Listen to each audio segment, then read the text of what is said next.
السلام عليكم ورحمة الله وبركاته. ازيكم يا حبايب قلبي؟ عاملين ايه؟ وحشتوني. ما حدش بيسأل عليا.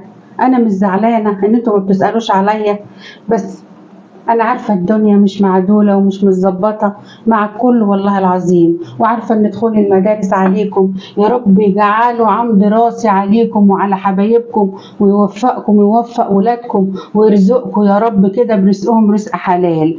بس انا طبعا ما يخلصنيش ان انا ما اسالش عليكم، حتى لو انتم ما سالتوش عليا انا بحبكم وبسال عليكم. ايه يا ام وعد يا رغايه جايه تعملي ايه النهارده؟ حبيبه قلبي كانت تعبانه معايا جدا، احنا كنا مطبقين بقالنا يومين في الشغل، فالنهارده بقى قالت لي انا مهبطه، جينا مستخبيين. انا بكلمكم انا خايفه الاقي الباب بيخبط. انتوا عارفين الساعه كام دلوقتي؟ والله العظيم الساعه 2، الساعه 2 واحنا جعانين جدا، ما كلناش بقالنا يومين، عمالين نقضيها اي حاجه كده. بنت قلبي مهبطه. متخيلين يا جماعه هتاكلني ايه الساعه 2 بالليل؟ اول حاجه هعملها معاكم واسقطها دلوقتي دي كوبايه رز، كوبايه مج شاي زي كده يا حبايب قلبي. طبعا كل واحد بيعمل اللي هو عايزه على قد ما هو عايز الكميه. دي كوبايه رز مغسوله كويس قوي ومصفياها كويس قوي من الميه، هسقطها في الشوربه وارجع لكم تاني. بسم الله ما شاء الله، لا حول ولا قوه الا بالله. تتخيلوا كده معانا هي هتعمل ايه بالليل؟ بعمل يا وعد. لا ما تقوليش. ما اقولش ليه؟ طيب خليها مفاجاه. ايه؟ خلينا نشوف هم هيعرفوا ولا لا. ازاي في الاخر خالص. ايه؟ في الاخر خالص. في الاخر خالص ولا ما نقولهمش حتى في الفيديو ونخليهم يكملوا في الكومنتات؟ ازاي يا حبيبتي؟ ده حبايبي شطار وعارفين كل حاجه واشطر مني ومنك، ودي اكله الكل بيحبها واكله من قديم الازل. ازاي بقى مش هيعرفوا؟ ممكن في ناس ما تعرفهاش. ايه؟ لا لا لا لا لا. تسمحي لي بقى اتكلم مع حبايبي؟ اوكي ماشي. واقول لهم انا بعمل ايه؟ ماشي قولي. اول حاجه حبايب قلبي قبل ما ابتدي موضوع النهارده، طبعا انا نزلت كوبايه الرز في الشوربه. شوربه ايه؟ اميره كل ما نذبح بطايه عايزه تاكل البطايه بحالها، فانا بعمل ايه؟ بوقع ورك مره، بوقع جناح مره. والله العظيم عامله الموضوع ده. مش وقعت لنا ايه؟ وقعت ايه؟ وقعت وركين وجناحين. دول بتوع ايه؟ مش بتوع بطه واحده، ده بطه ببطه. كل ما تيجي جايه من البلد وجايبه بطه عايزه تعملها مره واحده. فانا قلت اعمل ايه النهارده بقى لبنت قلبي بتقول لي انا جعانه ومهبطه. قلت لها بقول لك ايه؟ اكلك كشك المظيه. قالت لي يعني ايه يا ماما كشك المظيه؟ قلت لها بينا على المطبخ، وعلى فكره يلا نصور عشان اوري حبايبي. طبعا انتوا شطار وعارفين يعني ايه كشك الالمازيه. فبصلتين في دولت 3 معالق نشا، وده بمعيار نص كيلو لبن. مش هتحط زبادي للي عارف الكشك الالمازيه، لا انا مش هحط زبادي. ونشا يا ام وعد؟ ايوه نشا. ازاي يا ام وعد؟ ده بيتعمل بالدقيق. هعمله بالنشا معاكم وهتشوفوه، ومعاكم خطوه بخطوه وتقضوا الليله الجميله دي معانا. قولي لهم بقى الاول انت عملتي معيار كوبايه رز غليتيها بتتسلق. ايوه انا بسلقها في الشوربه اهي. تمام. وبصلتين هتقطعيهم، بعد ما تقطعيهم هحمرهم دلوقتي في سمنه بلدي. لازم يا حبايب قلبي موجود. بعد ما تحمريهم هحمرهم وانشلهم. انت كل حاجه بتحرقها ليه كده؟ انا بتعلم منك يا ماما. يعني انت بتتعلمي. طيب هحمر البصل ده زي الكشري بالظبط، زي الكشري زي ما بتحمروا بتاع بصل الكشري وبصل البصاره. الفرق ما بين ده وبين ده ايه يا حبايبي بقى؟ الفرق ان ده لازم يتحمر في سمنه. السمنه بتعمل طعم جميل جدا جدا للبصله بتاعت الكشك. وحرمي حبه منها في قلب الرز وهو بيستوي، وانا معاكم كده هوريكم كل حاجه. ما تمدنتيش يا ام وعد وجبت كبه. لا يا حبيبه قلبي، انا سعيده بالبنات المبتدئين اللي كلموني وقالوا لي ايه بقى يا ام وعد احنا ما كناش بنعرف نمسك البصله. والله العظيم انت علمتينا تخريط البصله يا ام وعد. فطبعا انا سعيده قوي ان انا ممكن بعمل حاجه بسيطه جدا جدا والبنات بيتعلموا ايه منها. واقول لهم حاجه كمان يا ماما، انتوا عارفين اصلا ان انا كمان ما بحبش اعمل البصله في الكبه، بحس ان لها طعم اكتر واحنا بنعملها على ايدينا. وبعملها زي ماما كده، تتخيلوا بقى. لا هي يا وعد، بص اقول لك على حاجه، هي الكبه بتسعف، واحنا ممكن ما ننعمش البصلايه قوي، انت لا فاهمه؟ بس بحس ان يعني ممكن اخرج شوال على ايدي بسرعه شوال مثلا. نقول مثلا بدل ما انا باكل شويه بقى اطلع من الكبه واحط واعمل، ده كسل بقى، تعب. هو البصل غالي، بس انا ما بتفضل حاجه دلوقتي معايا حبايب قلبي زي كده طلعت من البصلايه، انا ما برميهاش من الايه، انا ما برميش اللي بيتبقى معايا حبايب قلبي من البصلايه، عشان عندي غيلان بتاكله. ايه يا ام وعد الغيلان اللي بتاكله؟ البط بتاعي يا حبايب قلبي. لا مش انت يا وعد، مش هقول على الحوار، لا ما تقلقيش، انا مش هقول على الحوار اللي حصل. ها ولا تحب اقول لهم؟ يا جماعه مش نصيحه ولا حاجه. ايوه البصل غلي، الحقوا بقى لكم 50 كيلو تمام، ورموه يعني في اي حته. يرموه؟ لا يعني حطوه، يعني حطوه بقى في بلكونه، في اوضه تحت السرير، عشان البصل هيوصل ل 40 جنيه وانتوا حرين. قلت لكم دي النصيحه اللي قالتها يا حبايب قلبي، وكانت امبارح عامله ايه بقى، بتاكل بصل بس خفت، صدقوني خفت بامر الله طبعا. كنت تعبانه على فكره، وهي لقيت تعملوا كده. يا جماعه بعد اذنكم ما تتريقوش على القصه بتاعتنا. لا ما حدش هيتريق. استنى اقول لكم القصه بتاعتنا الجميله، الشرحه بدرحه. الطاسه دي في كل بيت يا وعد، الطاسه دي في كل بيت. لا ممكن بقى عشان عندهم قلموتان بقى وتيفال وسيراميك والحاجات دي يتريقوا على القصه بتاعتنا. لا حبايبي مش هيتريقوا علينا. ممكن توسعي طيب دماغك عشان نقول لهم الطاسه عشان يتريقوا علينا براحتهم. اوسع يعني؟ اهو يا حبيبتي قلبي. بصوا يا جماعه الطاسه بتاعتنا بتنضيفها من جوه، تقلبي كده يا ماما الطاسه. وليه شقلب؟ ده فيها سمنه بلدي. طاسه اهي دي سمنه بلدي وزيت يا حبايب قلبي، عشان السمنه ما تتحرقش. ادي حته هنحط البصلايه بتاعتنا اللي هنزين بيها الالمازيه. بسم الله ما شاء الله ولا حول ولا قوه الا بالله. وحتى الرز يا حبايب قلبي بيستوي، وهنبتدي في البصلايه واحنا مع بعض كده. هتكلم معاكم، اللهم صل وسلم وبارك على سيدنا محمد. صلوا على النبي حبايب قلبي. معلش سامحوني يا حبايبي ان انا ظهري ليكوا طبعا عشان ظروف المطبخ الواسع بتاعي قوي، الحمد لله يعني ربنا يديمها نعمه وربنا يوسعها علينا يا رب. انا حتى الرز كده بيستوي يا حبايب قلبي في قلب الشوربه، انا حاسه ان الرز بتاعي شرب الشوربه وهيحتاج مني ايه، هيحتاج مني كوبايه ميه. هديله ايه، كوبايه ميه، مفيش اي مشكله خالص ان انا اديله كوبايه ميه. يا جماعه بقى حابه انا اتكلم معاكم عشان بحبكم، ماشي؟ بما ان ماما بتعمل اكل وبعدين خلاص افتحي انت الموضوع الاول. افتحي انت الموضوع الاول. يعني انت قلتي انا حابه ان انا اتكلم وسكت. خلاص اتكسفتي؟ حد يتكسف من اهله وحبايبه وعيلته وعزوته؟ انت عارفه يا وعد، صدقيني وحبايبي كمان يصدقوني بحق ربنا ان انا بحس ان هم اهلي. انا ما بحس ان انا متضايقه او في اي حاجه وبطلع اعمل اي حاجه بسيطه واتكلم معاهم، حرفيا انا بحس ان انا ارتحت نفسيا طبعا. وانا بفرح بتعليقاتكم جدا ان انتوا بتكتبوها لماما جدا جدا يعني. اللهم صل على حضره النبي، اللهم صل على حضرة النبي. صلوا على النبي حبايب قلبي.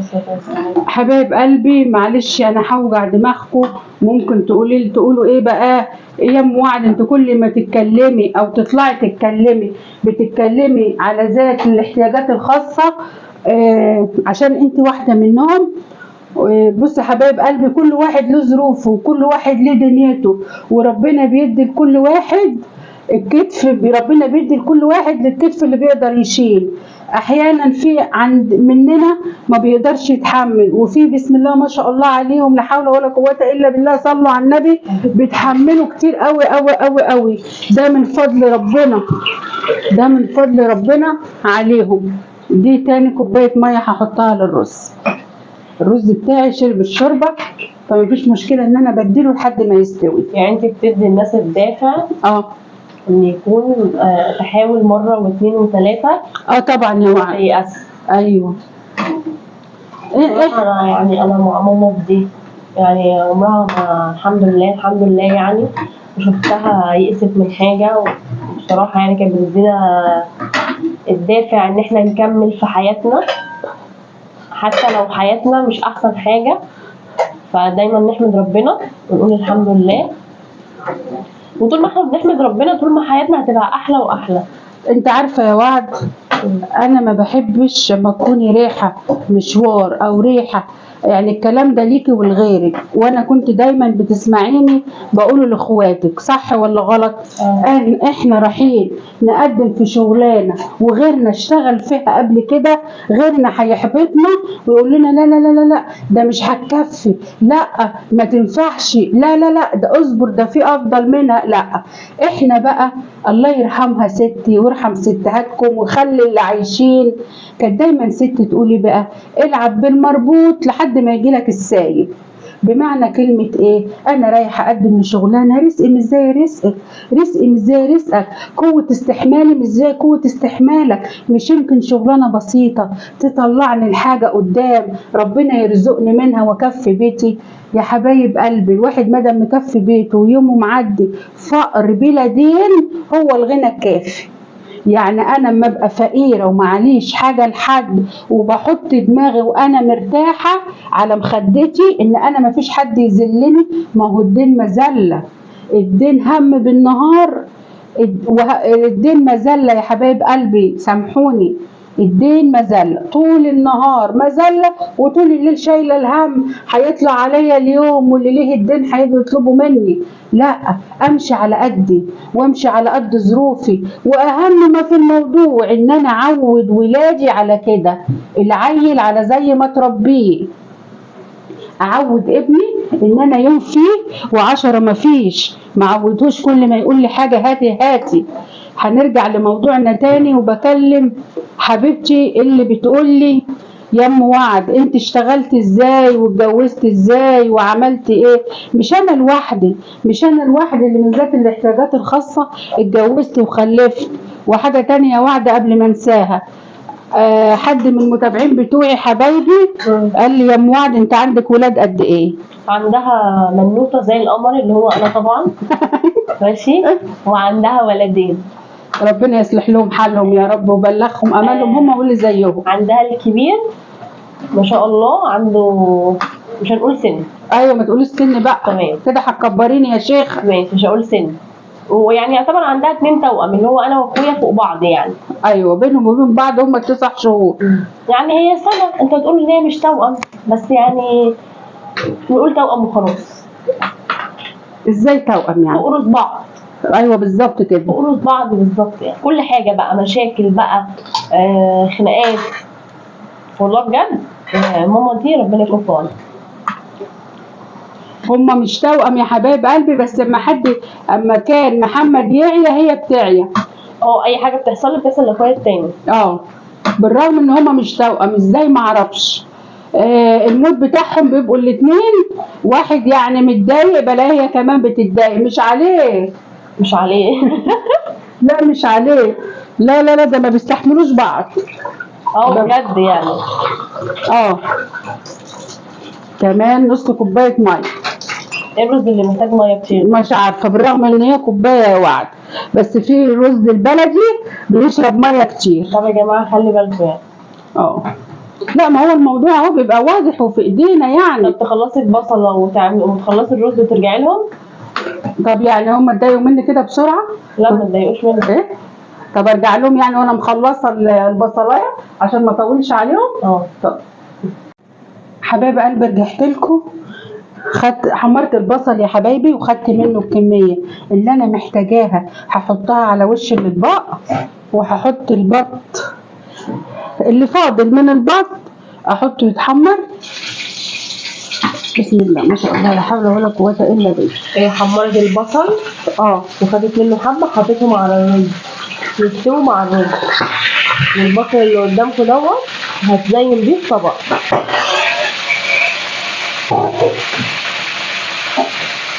معايا كده حبايب قلبي الرز استوى بسم الله ما شاء الله. ادي اللبن بتاعي، اللبن بارد انا غاليه من بره ده. معلقه نشا، سامحوني بقى لازم ادوبها كويس. حبايب قلبي ممكن بيتعمل له بنسميها ايه؟ خميره. يعني ايه يا ام وعد؟ صلوا على النبي. ممكن بجيب معلقتين زبادي على الدقيق اللي انا احطه تبع الكميه اللي انا عاملاها على الدقيق على كوبايه لبن يا حبايب قلبي. بسم الله ما شاء الله. وادوبهم واسيبهم مع بعض مع نفسهم اكني بخمر خمير. دي طريقه ثانيه برضو للكشك الالمازيه. في ناس طبعا هتسألك تقول لك طعمه ايه؟ طعمه عامل ازاي؟ تحفه يعني مثلا بيدل على ايه؟ تحفه يا وعد. يعني اقول بدل عليه؟ لا ما مثلا كانت حاجه تانية شبهه مثلا. لا يعني ما حدش يقول لي ايه يا ام وعد زي البصاره يا حبايب قلبي يا حبيبتي. دي لها من قديم الازل، الناس كلها عارفاها وبتعملها، بس لها الف طريقه وطريقه. انا دوبت النشا على الكميه اللي انا عايزاها يا حبايب قلبي. خد معايا معلقه نشا تانيه مش هحطها. يبقى قد كده معايا نص كيلو لبن على كوبايه على مج الرز اللي انا عملته على الشوربه زي ما هو يستوي مني بالظبط واحس ان هو استوى خلاص. حطيت بقيه البصل اللي كان متحمر مع السمنه البلدي وخدت ده. هحمر البط واغرف الكشك في الاطباق واجيلكم حبايب قلبي. ورجعت لكم بعد ما خلصت. ادي الكشك بتاعي. يا رب ما يكونش كده. ايه يا ام وعد اللي انت عملتيه ده؟ ده الكشك يا حبايب قلبي. صلوا على النبي. ما نشوف بقى ست وعد هتدوق. انا هدوق واقول لكم رايي عشان مش هكذب بصراحه. انت عارفاني. عارفاك يا قلبي. لو طلع مش حلو مش عاجبني هقول لا مش عاجبني مش حلو قدام الناس. حبايبي هيكتبوا لي في التعليقات. وكل اللي بيعملوا كشك المازيه وعندهم طريقه تانية واكيد احسن من طريقتي هيكتبوا يقولوا. كل اللي عنده طريقه غير الطريقه اللي انا عملت بيها قولوا لنا يعني قولوا لنا. ايوه نتعلم من بعض يا حبايب قلبي. انا بحب قوي قوي قوي اما حد يقول لي ايه طب في طريقه تانية يا ام وعد. ممكن الطريقه بتاعتكم تكون افضل. نفسكم في ايه يا جماعه نعمله لكم؟ يعني اللي انتوا عايزينه كله هنعمله لكم. قولوا لنا بس في التعليقات. طب هدوق. انت اللي تدوقي؟ ايوه. طب اوكي ماشي دوقي وقولي لي ايه رايك بما ان انا اللي بالامانه والله. ماشي. بسم الله الرحمن الرحيم. طب احنا جايبين عيش محمص. ده عشان انت عاملاه ولا عشان هو حلو؟ طب ايه؟ ايه؟ ادوق. هاتيلي معلقه بقى. هاتيلي معلقه. لا هاتيلي معلقه دوق. ده دوق معاه. دوق. لا ما انا ايش عرفني بقى. لا ده كتير. هاتي انا دوق. تحفه.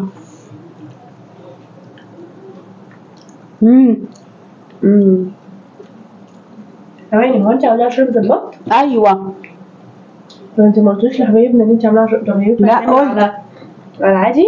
على ايه العادي؟ على ميه من غير لا مرق الدجاج مثلا؟ لا الكشك لازم يتعمل على شوربه وتكون شوربه سمينه مش اي شوربه. يا جماعه واقسم بالله حلوه قوي.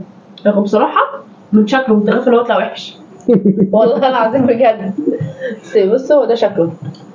وادي وركان البطه اللي احنا خدناهم ورك في جناح من اميره من غير ما تعرف يا حبايب قلبي. ماما حمصتهم عشان عارفه انا بحب بس بجد. عارفين يا حبايبي بجد الاكل من غير اميره وبنت قلبي ملهوش طعم. بس انا هعمل ايه؟ انا مهفته من كتر الشغل وقلنا بقى مع نفسنا كده. الساعه دخلت دلوقتي على 3 ونص. يا متخيلين هناكل بط وكشك. ايوه يا وعد ايوه. هو يا اميره بصي البط يلا. أميرة من وراك يا أميرة. بعد كده أميرة مش هتسيبني وهتيجي تبات معايا يا حبايب قلبي. يا رب يوم يكون خفيف عليكم. وهرجع تاني في حاجة سريعة كده يا حبيبتي ويا حبيب قلب أمك يا اللي على كرسي متحرك وأنت اللي مش قادرة يا حبيبتي تعملي حاجة. مفيش حاجة مش قادرة مهما تكوني مش قادرة. بس أنا بناشد كل الأمهات وكل الآباء اللي عندهم حد من ذات الاحتياجات الخاصة خليهم يعتمدوا على نفسهم ما تدلعهمش. خدوهم بالحنية الدنيا. اللي احنا فيه الرق على الاب والام، اهم حاجه الام. انا ام بالنسبه لي نور عيني اللي بشوف بيها الفضل لربنا والامي واللي انا فيه. امي السبب في كل حاجه حلوه عملتها لي. انا بقى اللي هختم. ما تنسوناش في اللايك والشير والتعليقات، ماشي؟ وكلامكم الجميل اللي بيفرحني. بحبوك جدا جدا لا جدا. مش حلوه القفله بتاعتي. يا حبايب حبايب قلبي، لايك وشير واشتراك في القناه، بحبكم في الله.